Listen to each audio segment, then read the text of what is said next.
तो कल के लेक्चर में हम लोगों ने देखा था एरे का ओवरव्यू और एरे किस टाइप के प्रॉब्लम को सॉल्व करता है। एक बार और मैं आपको थोड़ा ओवरव्यू दे देता हूँ कि सपोज आपको 5 इंटीजर टाइप के डेटा एलिमेंट्स को स्टोर करना है। ओके, तो आप क्या करोगे,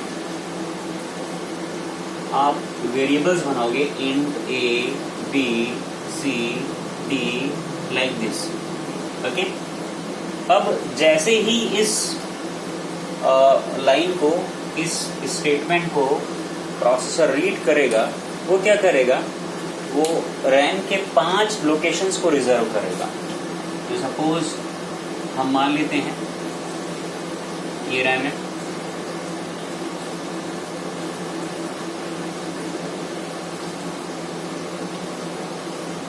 और ये रैम के मेमोरी ब्लॉक्स हैं, मेमोरी सेल्स हैं, और मान लेते हैं ये वाले सेल को कोई और दूसरा प्रोग्राम यूज कर रहा है, उसी भांति ये वाले सेल को किसी और दूसरे प्रोग्राम के लिए एलोकेशन किया गया है। मान लेते हैं ये वाले सेल को कोई और दूसरा जो प्रोग्राम है वो यूज कर रहा है। तो प्रोसेसर इस लाइन को रीड करेगा और वो ये चेक करेगा कि रैम के कौन कौन से ब्लॉक्स खाली हैं, रैम के कौन कौन से ब्लॉक्स खाली हैं। तो उन ब्लॉक्स को इन वेरिएबल्स के नाम पर रिजर्व करेगा। तो भाई खाली ब्लॉक कौन कौन कौन से हैं, एक ये है A B C D E। Clear है? तो इस तरीके से 5 इंटीजर डेटा को स्टोर करने के लिए रैम के 5 मेमोरी सेल्स का रिजर्वेशन होगा। ओके, ये तो हुआ नॉर्मल फ्लो में जैसे हम सिंपली प्रोग्रामिंग करते हैं उसके हिसाब से मेमोरी एलोकेशन हुआ। अब भाई ठीक है, आपको 5 डेटा एलिमेंट्स स्टोर करने थे, उसके लिए आप 5 वेरिएबल्स आप बना सकते हो बड़े आसानी से, सिंपली। बट अब मान लेते हैं एक ऐसा सिचुएशन है जिसमें आपको 100 इंटीजर डेटा को स्टोर करना है या कराना है, तो उस केस में आपको 100 डिफरेंट ऐसे वेरिएबल्स बनाने होंगे इस लॉजिक के हिसाब से। चलो 100 भी बना लेंगे। मान लो 1 लाख डेटा को स्टोर करना है, तो उसके लिए क्या 1 लाख हमें ऐसे वेरिएबल्स बनाने की जरूरत पड़ेगी। तो टाइम कंज्यूमिंग है। मैंने पिछले वीडियो में आपको बताया ही था कि भाई आप अगर उस तरीके से वेरिएबल्स बनाएंगे हर डेटा के लिए अलग अलग सेपरेट वेरिएबल्स, तो उस दौरान आपको उतने वेरिएबल्स, उतने नाम सोचना होंगे मेमोरी लोकेशन के। तो ये थोड़ा कॉम्प्लेक्स प्रोसेस है। तो उसी डिफिकल्टी को दूर करने के लिए प्रोग्रामिंग में एरे का कंसेप्ट है। तो चलिए एरे वेरिएबल बनाते कैसे हैं ये देख लेते हैं। तो सेम प्रॉब्लम को सॉल्व करते हैं एरे के थ्रू, मतलब हम किसी वेरिएबल के एरे कैसे बनाते हैं देखिए। तो इंट डेटा टाइप, किसी भी वेरिएबल को बनाते समय आप स्पेसिफाई करते हैं। उसी भांति जब आप किसी वेरिएबल का एरे टाइप का बनाएंगे, तो सबसे पहले आपको उस एरे वेरिएबल का डेटा टाइप स्पेसिफाई करना पड़ेगा, एरे वेरिएबल का डेटा टाइप को डिक्लेयर करना पड़ेगा। फिर आप लिखोगे यहाँ एरे वेरिएबल का नाम, फिर आप दोगे स्क्वायर ब्रैकेट। अब 5 डेटा एलिमेंट को स्टोर करना है, यहाँ आप स्क्वायर ब्रैकेट में लिख देंगे 5। तो होगा क्या, आपको 5 मेमोरी ब्लॉक्स रैम के रिजर्व हो जाएंगे। देखो कैसे, जैसे इस लाइन को सीपीयू रीड करेगा वो रैम में जाएगा, हो जाएगा रैम में, और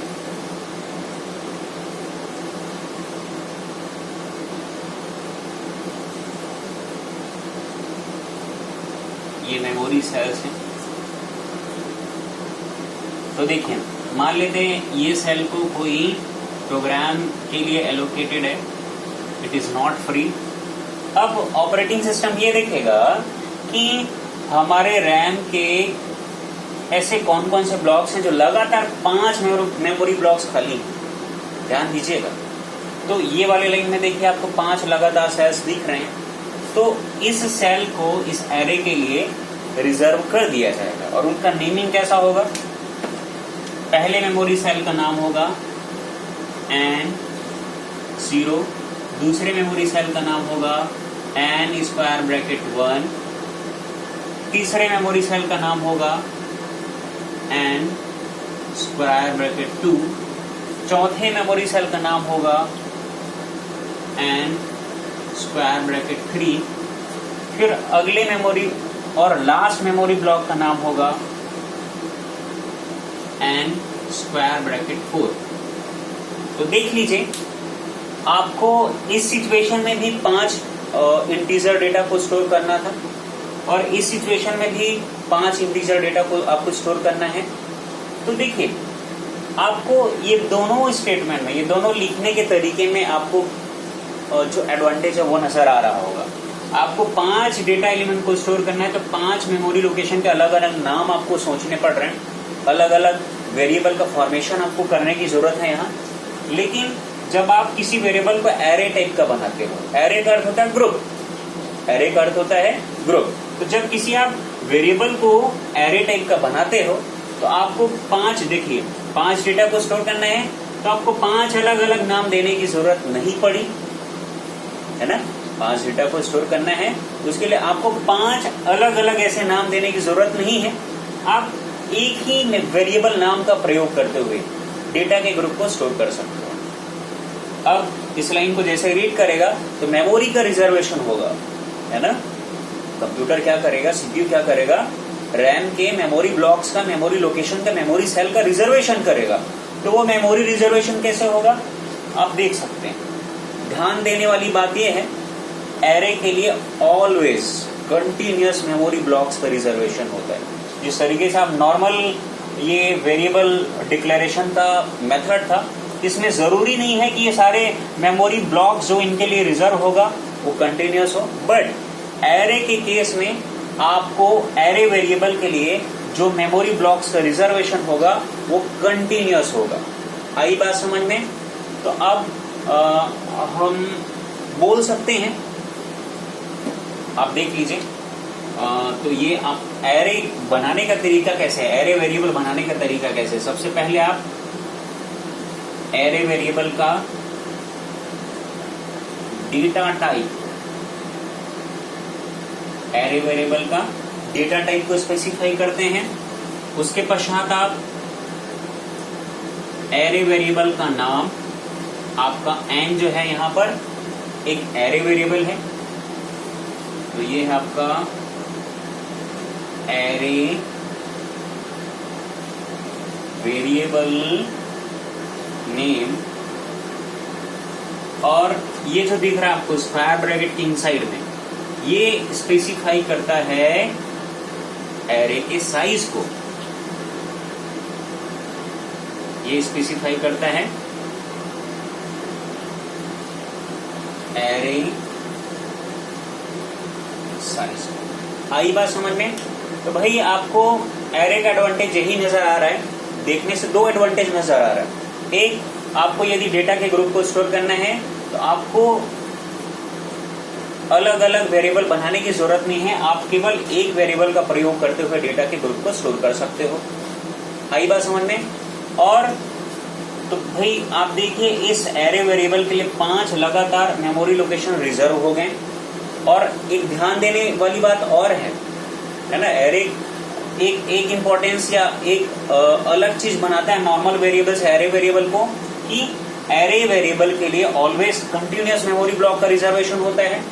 और दूसरा चीज ये है कि इन मेमोरी ब्लॉक्स में जो भी डेटा एलिमेंट स्टोर्ड होंगे उन सारे का डेटा टाइप क्या होगा, सिमिलर होगा। इसका अर्थ ये है कि एरे वेरिएबल के लिए जो मेमोरी ब्लॉक्स रिजर्व हुए हैं उन सब में आप इंटीजर टाइप के वैल्यूज ही स्टोर करा पाओगे।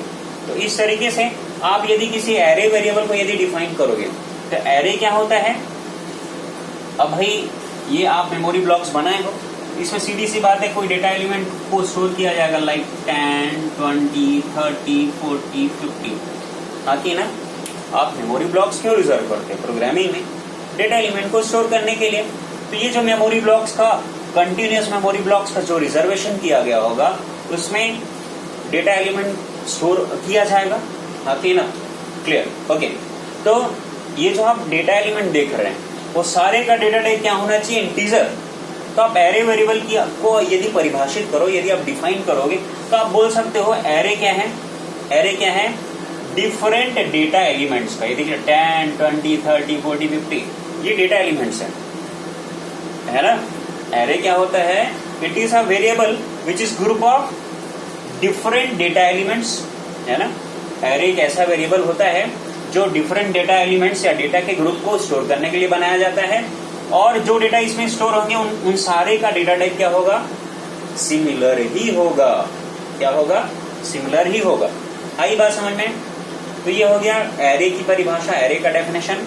यदि मान लो भाई आपको 50 डेटा स्टोर करना है तो आपको कुछ नहीं करना है, पूरा सिंटेक्स सेम रहेगा, आप मात्र यहाँ साइज को बस स्पेसिफाई कर दोगे। तो देख लीजिए, आप एक वेरिएबल की मदद से आप डेटा के ग्रुप को स्टोर कर सकते हो। इस दौरान क्या होगा, आपने 50 दिए है तो 50 लगातार मेमोरी ब्लॉक्स का रिजर्वेशन होगा। क्लियर है। तो ये है एरे का एडवांटेज। क्लियर है ना। आपको अगर नंबर ऑफ डेटा एलिमेंट्स को स्टोर करना है तो आपको डिफरेंट वेरिएबल बनाने की जरूरत नहीं है, आप एक ही वेरिएबल का प्रयोग करते हुए डेटा के ग्रुप को स्टोर कर सकते हो। ये है एरे का एडवांटेज। क्लियर है। आप ये पूरा नोट डाउन कर लेंगे। अब हम देखते हैं इसका डेफिनेशन, एरे का डेफिनेशन। ये तो ओवरव्यू हुआ कि एरे का एडवांटेज क्या है। इसमें मैंने आपको एरे का एडवांटेज ही बताया कि भाई आपको अगर डेटा के ग्रुप को स्टोर करना है तो आपको अलग अलग वेरिएबल बनाने की जरूरत नहीं है, आप सिंगल वेरिएबल का यूज करते हुए आप डेटा के ग्रुप को स्टोर कर सकते हो। अब देखते हैं एरे का डेफिनेशन, एरे की परिभाषा।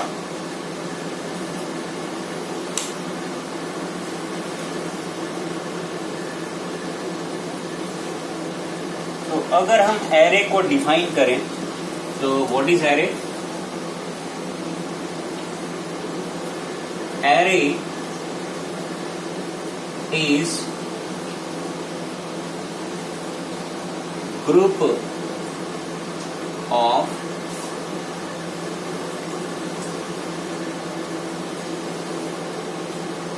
homogeneous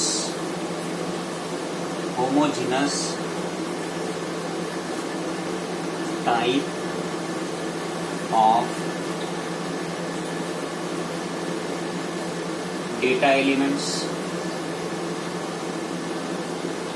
data elements array is group of homogeneous type of data elements under common variable name। ठीक है। एक तो इस तरीके से आप एरे को डिफाइन कर सकते हो और दूसरे तरीके से मीनिंग उसका सेम ही रहेगा। दूसरा डेफिनेशन आप ये भी लिख सकते हो, any array is the group of different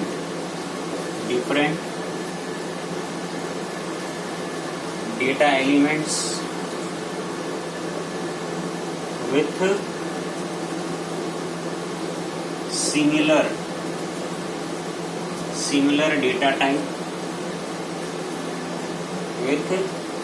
data type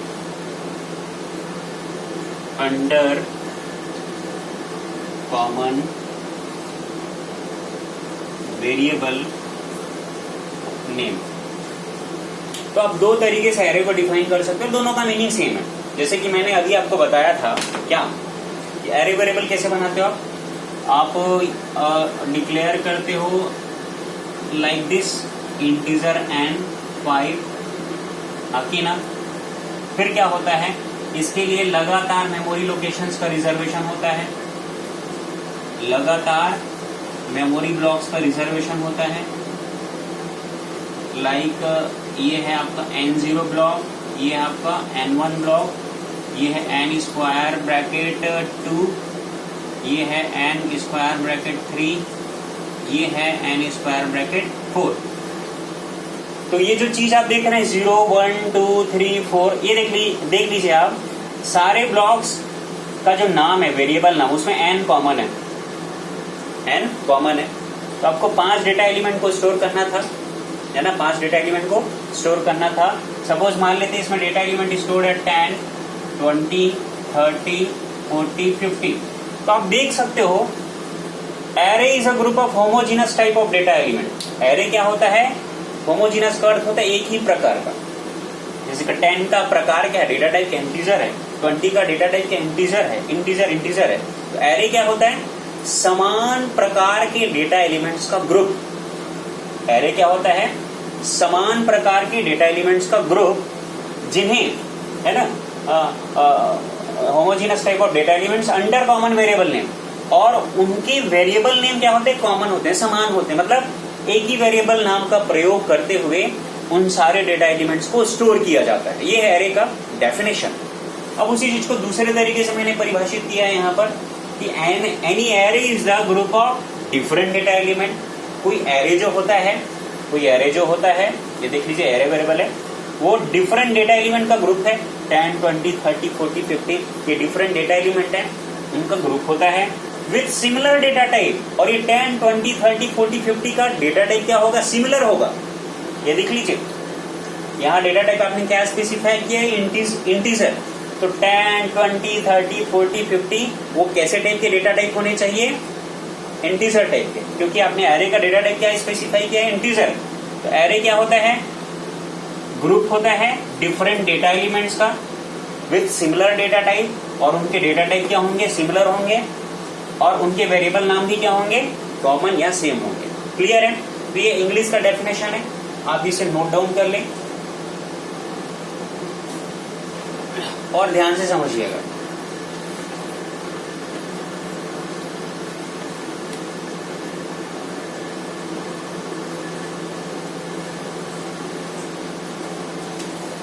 अब उसी डेफिनेशन को मैं हिंदी में भी लिख देता हूं, हिंदी मीडियम स्टूडेंट्स के लिए।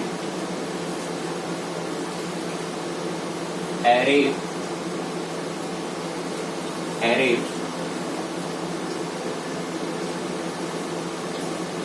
डिफरेंट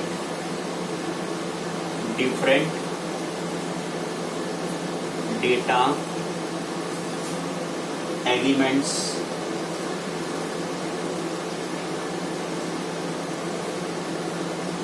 जिनके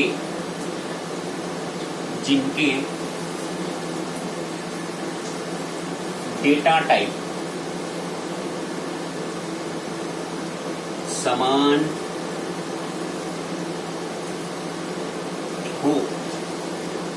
हो, कॉमा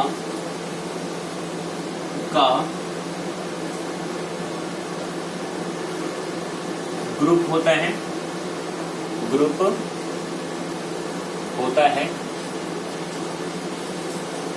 जिन्हें सिंगल, ये दो शब्द आप यूज कर सकते हैं, सिंगल या कॉमन वेरिएबल नेम का प्रयोग करते हुए स्टोर किए जाते हैं। वही चीज है जो इंग्लिश में आपको मैंने अभी समझाया था कि एरे क्या होता है? डिफरेंट डेटा एलिमेंट जिनके डेटा टाइप क्या होते हैं? सिमिलर, है ना। जैसे मैंने एरे बनाया था 5 साइज का, तो 5 लगातार मेमोरी लोकेशंस रिजर्व होंगे, और वो 5 मेमोरी लोकेशंस में जो डेटा स्टोर किए जाएंगे वो सारे का डेटा टाइप क्या होगा? कॉमन होगा, सिमिलर होगा, इंटीजर टाइप का ही होगा। क्लियर है? तो उसी का मैंने हिंदी में डेफिनेशन लिख दिया, तो इसको भी आप लोग नोट डाउन कर लीजिएगा अच्छे से, और सबको याद होना चाहिए समझते हुए। चलिए अब हम लोग देखते हैं एरे का डिक्लेरेशन, एरे वेरिएबल का डिक्लेरेशन।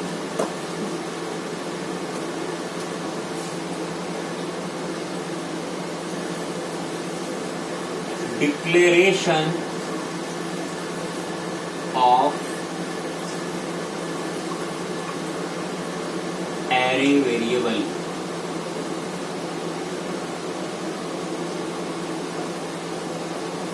तो एरे वेरिएबल डिक्लेरेशन कैसे किया जाता है? तो सबसे पहले आप जो भी टाइप का एरे बनाना चाहते हो उसके डेटा टाइप को स्पेसिफाई करोगे। उसके बाद एरे वेरिएबल का नाम, फिर स्क्वायर ब्रैकेट में क्या ये एरे का साइज है उसे स्पेसिफाई करोगे आप। आई बात समझ में? तो इसको आपको एग्जाम में जब लिखोगे, आप थ्योरी फॉर्मेट में भी लिखना होता है कि किसी भी वेरिएबल को एरे बनाने के लिए सबसे पहले उस वेरिएबल का डेटा टाइप को स्पेसिफाई किया जाता है, उसके पश्चात में एरे वेरिएबल का नाम लिखा जाता है, उसके पश्चात में स्क्वायर ब्रैकेट के अंदर में आप जितने डेटा एलिमेंट को स्टोर करना चाहते हो उसके साइज को स्पेसिफाई किया जाता है। तो यहाँ एरे का साइज क्या है? 10 है। इसका अर्थ क्या होगा? 10 लगातार मेमोरी ब्लॉक्स का रिजर्वेशन होगा, है ना। जैसे ही इस लाइन को रीड किया जाएगा, मेमोरी में 10 लगातार मेमोरी ब्लॉक्स का रिजर्वेशन होगा।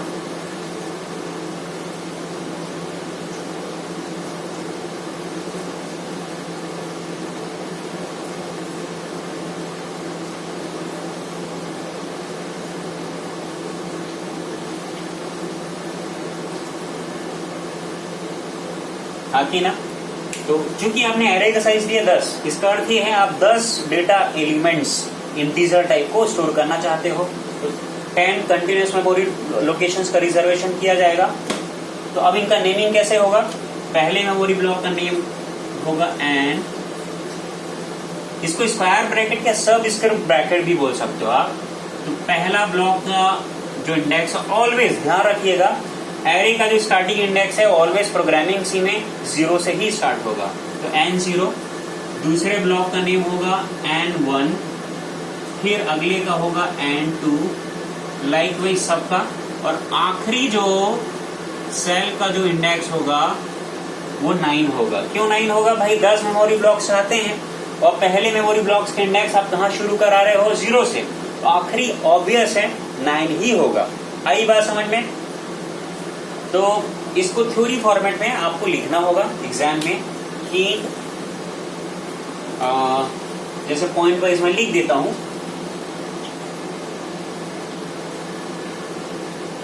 To declare any array variable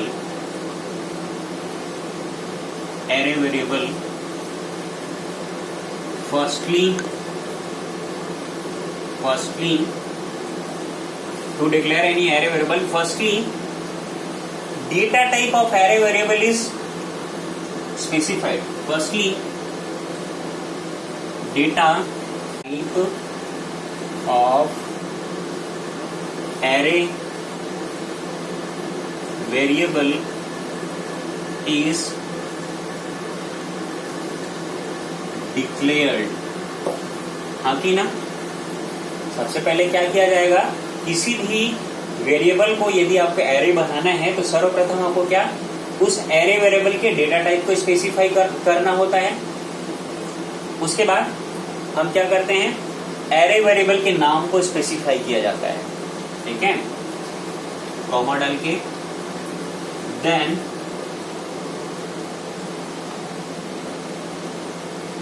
name of array variable is mentioned।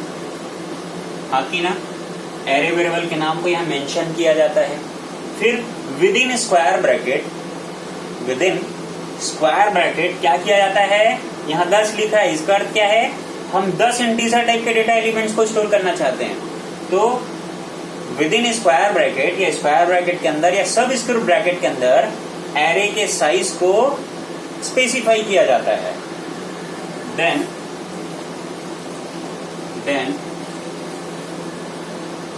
Within square bracket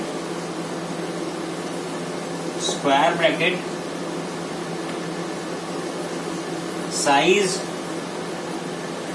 of array is mentioned।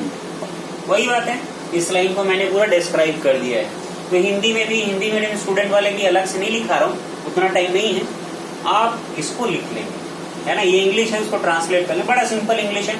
लिखा यही है, किसी एरे वेरिएबल को एरे बनाने के लिए सर्वप्रथम उस वेरिएबल के डेटा टाइप को स्पेसिफाई किया जाता है, फिर उस एरे वेरिएबल के नाम को मेंशन किया जाता है, उसके पश्चात स्क्वायर ब्रैकेट में, ये जो ब्रैकेट है इसको क्या बोलते हैं, स्क्वायर ब्रैकेट। स्क्वायर ब्रैकेट के अंदर में या सब स्क्वायर ब्रैकेट के अंदर में एरे के साइज को स्पेसिफाई किया जाता है, बस। तो ये हिंदी में आप ट्रांसलेट करके लिख लेंगे। अगला चीज ध्यान देने योग्य बात यह है,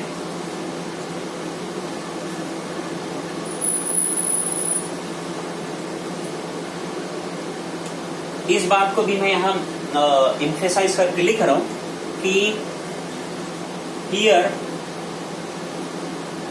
अगला पॉइंट क्या लिखने वाला हूं कि उपरोक्त सिंटैक्स में एरे का साइज क्या दिया गया है, 10। इसका अर्थ यह होगा कि 10 लगातार मेमोरी ब्लॉक्स का रिजर्वेशन होगा और उनमें 10 इंटीजर टाइप के एलिमेंट्स का स्टोरेशन होगा या उन मेमोरी ब्लॉक्स में स्टोर किया जाएगा। तो here in above syntax, here in above syntax मतलब उपरोक्त सिंटैक्स में एरे साइज इज 10, मतलब उपरोक्त सिंटैक्स में एरे का साइज क्या है, 10 है। सो 10 continuous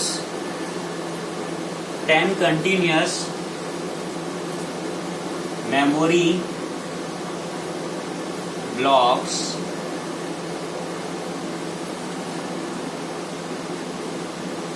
will be reserved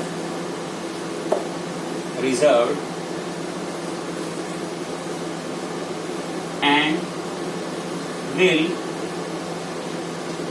be used to store 10 integers data items या एलिमेंट्स भी बोल सकते हो।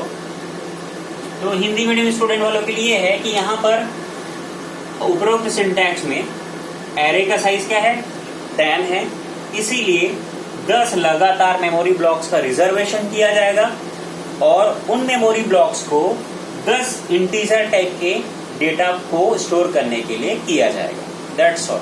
तो आप इंग्लिश में लिखा है, हिंदी मीडियम वाला मैं डिक्टेट भी कर दिया हूं, तो वीडियो को पॉज कर करके आप कॉपी में लिख लेंगे। अगला चीज मैं इसके बारे में बताने वाला हूं कि देखिए, एरे के लिए जो 10 मेमोरी ब्लॉक्स रिजर्व होंगे उसका स्टार्टिंग इंडेक्स और ऑलवेज कितना होगा, क्या होगा, 0 होगा, और उसका आखिरी इंडेक्स क्या होगा, साइज -1। यहाँ पर साइज क्या है, 10, तो 10 - 1 क्या होगा, आखिरी इंडेक्स क्या होगा, 9। अगर यहाँ पर साइज होता 100 तो आखिरी इंडेक्स क्या होता, 99 होता, मतलब साइज -1 होता। क्लियर। तो उसी पॉइंट को मैं लिखने वाला हूं, क्या नोट डाउन जरूर करेंगे भी कॉपी में, क्योंकि एग्जाम में ऐसे ही लिखना है आप लोगों को।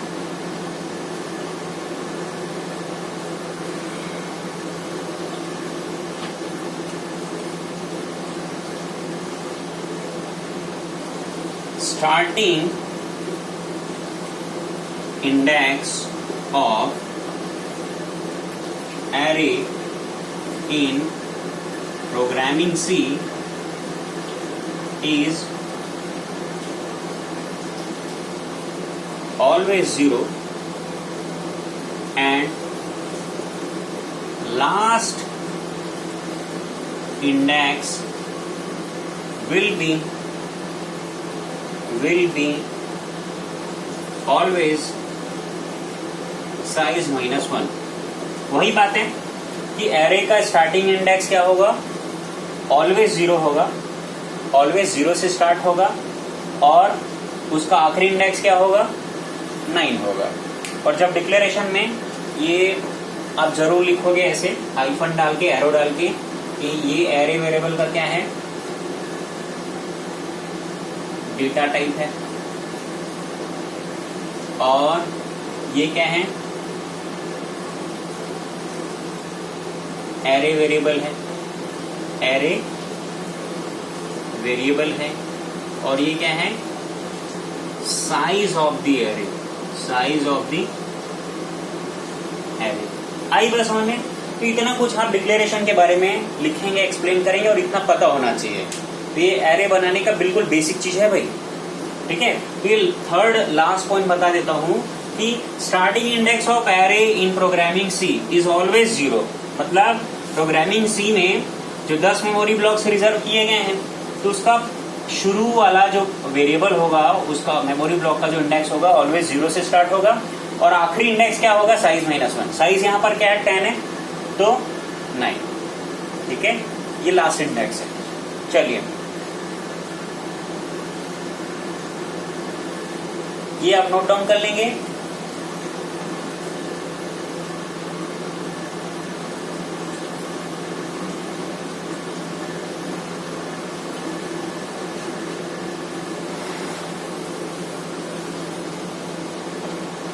अब देखते हैं declaration and initialisation of array. Declaration and initialisation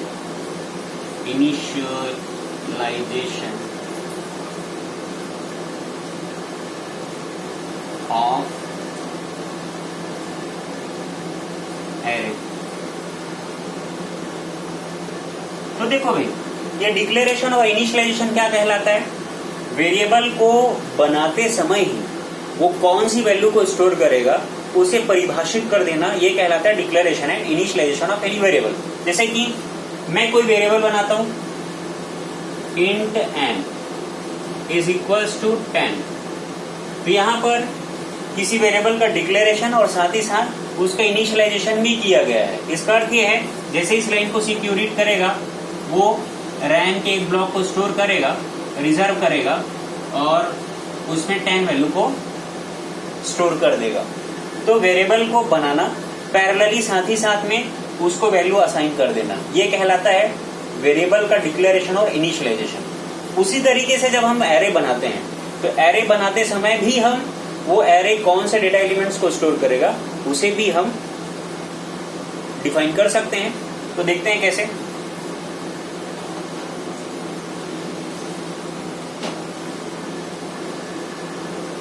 तो मैं कोई एरे वेरिएबल बना लेता हूं। सपोज एरे वेरिएबल का नाम है n, और ये है एरे की साइज, 10 ज्यादा हो जाएगा, मैं थोड़ा कम कर लेता हूं। एरे की साइज देता हूं 5। अभी देखिए 5 मेमोरी ब्लॉक्स लगातार तो रिजर्व होंगे ही होंगे, लेकिन वो कौन कौन से एलिमेंट्स को स्टोर करेगा उसे भी हम कर्ली ब्रैकेट की सहायता से, है ना। तो पहला डेटा एलिमेंट सपोज मैं चाह रहा हूं 10 स्टोर करना, 20, 30, 40, 50, सेमीकोलन। ये आपका एरे का डिक्लेरेशन और साथ ही साथ उसका डेफिनेशन या इनिशियलाइजेशन भी है। इस लाइन में क्या किया गया है, एरे का डिक्लेरेशन और इनिशियलाइजेशन भी किया गया है। आई बात समझ में। तो चलिए देख लेते हैं इसको। हाँ, इस लाइन को रीड करते ही क्या होगा, मेमोरी रिजर्वेशन कैसे होगा,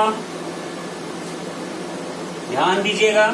एरे के लिए कैसे मेमोरी रिजर्व होते हैं, लगातार मेमोरी लोकेशंस का रिजर्वेशन होता है। तो इसका अर्थ ये है, एरे का साइज क्या है, 5 है। एरे का साइज क्या है, 5 है। तो 5 लगातार मेमोरी ब्लॉक्स का रिजर्वेशन होगा, 1, 2, 3, 4, 5। और पहले ब्लॉक का नाम क्या होगा, n सबस्क्रिप्ट 0, n सबस्क्रिप्ट 1। ये सबस्क्रिप्ट वैल्यू या इंडेक्स भी बोल सकते हो आप। n2, n3, n4। आई बात समझ में। तो 5 लगातार मेमोरी ब्लॉक्स का रिजर्वेशन हो गया, और 0वें इंडेक्स में कौन सी वैल्यू, 10। और पहले इंडेक्स में 20, फिर उसके नेक्स्ट में 30, फिर उसके नेक्स्ट में 40, फिर उसके नेक्स्ट में 50। तो इस तरीके से हम किसी एरे वेरिएबल का डिक्लेरेशन और उसका इनिशियलाइजेशन कर सकते हैं।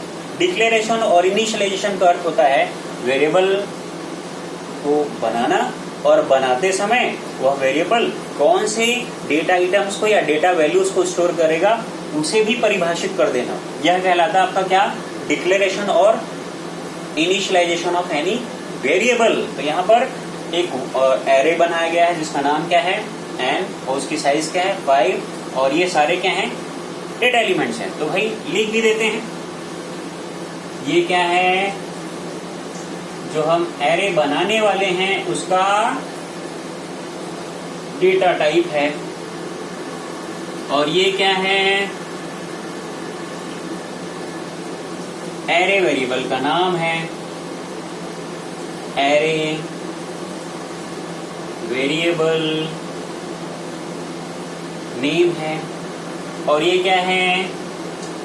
एरे की साइज है। साइज ऑफ एरे, ठीक है।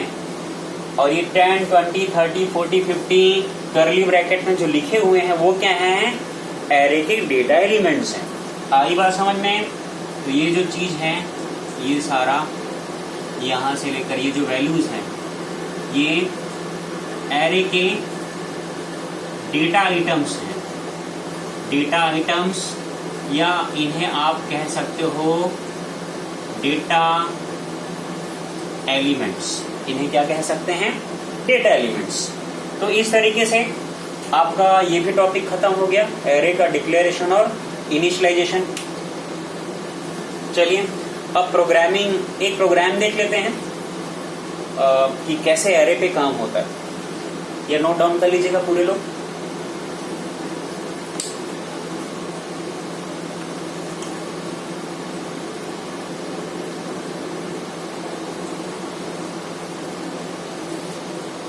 तो चलिए मैं क्या कर रहा हूं, तो भाई एरे वेरिएबल बनाना सीख लिए हैं और उसमें वैल्यू कैसे स्टोर करते हैं ये भी देख लिए।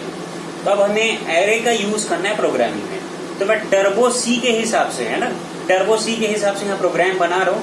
तो वहां समझते हैं हम एरे वेरिएबल बनाते कैसे और उसका प्रयोग कैसे करते हैं। उससे वैल्यूज लोडेड हैं, उन्हें हम कैसे एक्सेस करते हैं, प्रिंट करते हैं, वो सब देखते हैं। तो चलिए, तो सबसे पहले तो हम ये एग्जाम्पल बता रहा हूं, है ना, जिसमें हम लोग क्या सीखेंगे? Accessing data elements of any array. तो यहां कोई एरे होगा हमारे प्रोग्राम में, और उस प्रोग्राम के सारे डेटा एलिमेंट्स को हम क्या करना सीखेंगे? एक्सेस करना सीखेंगे। तो सबसे पहले header file has include conio.h, has include stdio.h। तो देखिए एरे में कुछ एलिमेंट्स लोडेड रहेंगे, उन्हें एक्सेस करना मतलब उन्हें प्रिंट करना हम देखने वाले प्रोग्राम में। तो सबसे पहले ये हो गया वॉइड मेन फंक्शन। हम कोई एरे वेरिएबल बना लेते हैं, इंट एन, साइज ले लेता हूं मैं 5, और उसमें एलिमेंट्स में पहले से ही लोड कर देता हूं 10, 20, 30, 40, 50। ये हो गया। अब CLR SCR फंक्शन। अब हमें करना क्या है? तो भाई इस लाइन को पता है ना आपको, जैसे ही CPU देखेगा, प्रोसेसर देखेगा, वो क्या करेगा? रैम के 5 लगातार ब्लॉक्स को रिजर्व करेगा। हमने अभी पढ़ा, हमने अभी देखा। पहले का नाम क्या होगा? N0, दूसरे का नाम क्या होगा? N1, फिर N2, फिर N3, फिर N4 है ना। पहले में 10 वैल्यू स्टोर होगा, 20, 30, 40, 50। अब हमें करना क्या है, एक एक वैल्यू को स्क्रीन में प्रिंट करना है। तो भाई प्रिंट करने के लिए आप क्या करोगे, मुझे N0 के वैल्यू को सबसे पहले प्रिंट करना है। तो मैं लिख देता हूं printf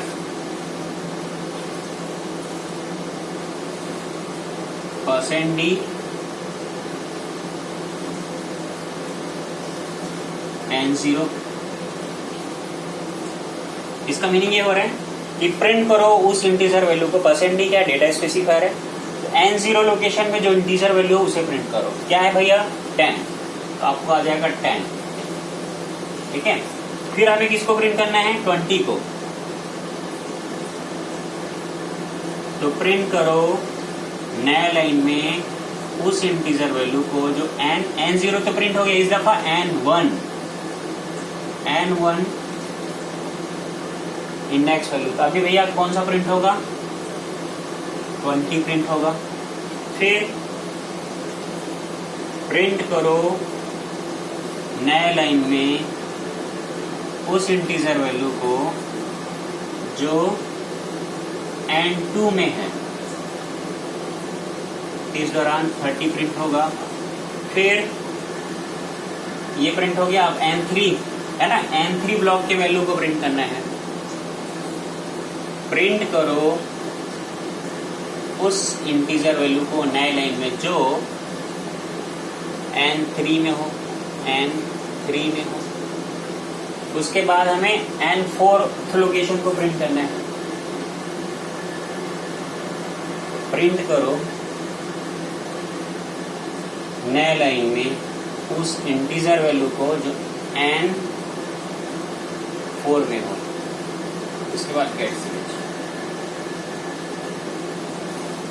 तो देखिए हो क्या रहा है भाई, हमें पता है मेन से ही एग्जीक्यूशन स्टार्ट होता है ना। मेन फंक्शन से N5 5 लगातार लोकेशन से रिजर्व किए जाएंगे और 5 लोकेशन में 10, 20, 30, 40, 50 5 वैल्यूज स्टोर कर दिए जाएगा।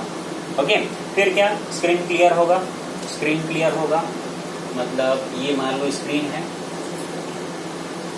ये क्लियर होगा है ना। प्रिंट करो उस इंटीजर वैल्यू को N0 में क्या है 10 प्रिंट होगा।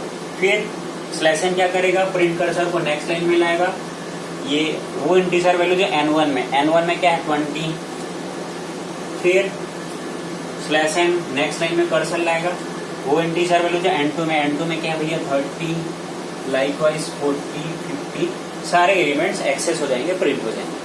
अब आप देख रहे हैं यहाँ एरे का साइज क्या है 5 है, तो आपको 5 बार 5 टाइम्स आपको प्रिंटफ लिखना पड़ रहा है। तो भाई ये तो सेम पीस ऑफ कोड को बार बार लिखना पड़ रहा है, रिपीटेड वे में लिखना पड़ रहा है। तो आप लूप का यूज करते हो इस प्रॉब्लम को सॉल्व कर सकते हो। कैसे देखो, तो सेम प्रॉब्लम का सॉल्यूशन, क्योंकि आपको प्रिंटफ फंक्शन जो है 5 टाइम्स लिखना पड़ रहा है, तो उससे क्या होगा आपकी कोडिंग का जो लेंथ है वो बड़ा हो जाएगा। तो आपको क्या करना होगा, एक और वेरिएबल बना लो लूप चलाने के लिए। एक और वेरिएबल बना लो लूप चलाने के लिए। इंट लूप चलाने के लिए मैं आई वेरिएबल बना लिया। ठीक है, अब स्क्रीन को क्लियर कर लो। अब लूप चला लेते हैं, फॉर लूप चलाते हैं। देखो इंडेक्स कहां से कहां है 0 से 4। अब क्या करोगे, लूप को भी 0 से, जब तक i की वैल्यू 4 से छोटी या बराबर रहेगी तब तक आप चलाओगे।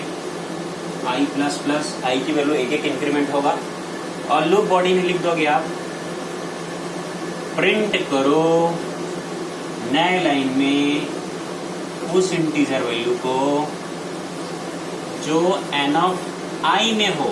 ये स्क्वायर ब्रैकेट है, ध्यान रखिएगा। ठीक है, लूप खत्म, गेट ch। तो देख लो अभी पिछले वाले प्रोग्राम में यहां तक गया था कोड, इतने में ही समाप्त हो गया। तो लूप के यूज करने से देखो आप जो 5 बार प्रिंटफ लिखे थे तो वो एंड होने वाला है। अब देखो इसमें होगा कैसे। तो भाई लूप चलाने के लिए आई ये 5 मेमोरी ब्लॉक्स एरे के लिए लगातार मेमोरी लोकेशंस, और हमेशा एरे का इंडेक्स शुरू होता है 0 से। तो लूप को आप किससे चलाए 0 से। और चलाओगे कहाँ तक, जब तक आई की वैल्यू छोटी या बराबर होगी किससे, 4 तक, वहां तक चलाओगे। तो देखो सबसे पहले इनिशियलाइजेशन, आई की वैल्यू 0, कंडीशन की चेकिंग, क्या 0 छोटी है 4 से, आई में 0 है ना, 0 छोटी है क्या 4 से, बिल्कुल है, कंडीशन ट्रू हो गया। तो प्रिंट होगा वो इंटीजर वैल्यू जो एन आई की वैल्यू क्या है 0, तो n0 में क्या है देखो 10 प्रिंट हो गया। फिर सीपीयू अपने कंट्रोल को इंक्रीमेंटल पार्ट में ले जाएगा, आई की वैल्यू 0 से क्या हो जाएगा 1 हो जाएगा, एक इंक्रीमेंट हो जाएगा, ठीक है। अब फिर कंडीशन की चेकिंग, क्या 1 छोटी है 4 से, बिल्कुल है, तो प्रिंट हो जाएगा नए लाइन में वो इंटीजर वैल्यू जो एन आई की वैल्यू 1 हो गया है, तो n1 में क्या है देखो 20, तो 20 प्रिंट हो गया। फिर आई की वैल्यू 1 से क्या हो जाएगा 2, है ना, इंक्रीमेंट हो गए। फिर प्रोसेसर अपने कंट्रोल को कंडीशनल पार्ट में ले जाएगा, क्या 2 छोटी है 4 से, बिल्कुल है, तो प्रिंट होगा वो इंटीजर वैल्यू जो एन आई में आई की वैल्यू क्या है 2, तो n2 में क्या है 30, ये 30 प्रिंट हो गया आपका। उसके बाद आई की वैल्यू 2 से इंक्रीमेंट होगी क्या हो जाएगा 3। फिर यहाँ कंडीशन की चेकिंग, क्या 3 छोटी है 4 से, बिल्कुल है, तो लूप बॉडी के अंदर आएगा और प्रिंट होगा नया लाइन में वो इंटीजर हो गया।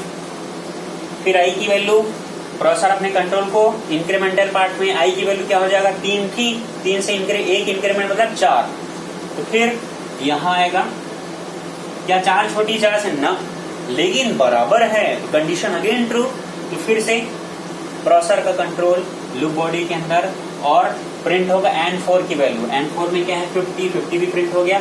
फिर आई की वैल्यू 4 से क्या बन जाएगा, इंक्रीमेंट हो गया 5, अब 5 ना तो छोटी ना तो बराबर है, कंडीशन फॉल्स हो गया, तो प्रोसेसर कंट्रोल लूप बॉडी के बाहर, तब तक हमारे सारे एलिमेंट्स प्रिंट हो चुके हैं। क्लियर है। तो ये तो था आज एरे का बेसिक, एरे का ओवरव्यू। अगले लेक्चर में हम लोग एरे के टाइप्स के बारे में देखेंगे।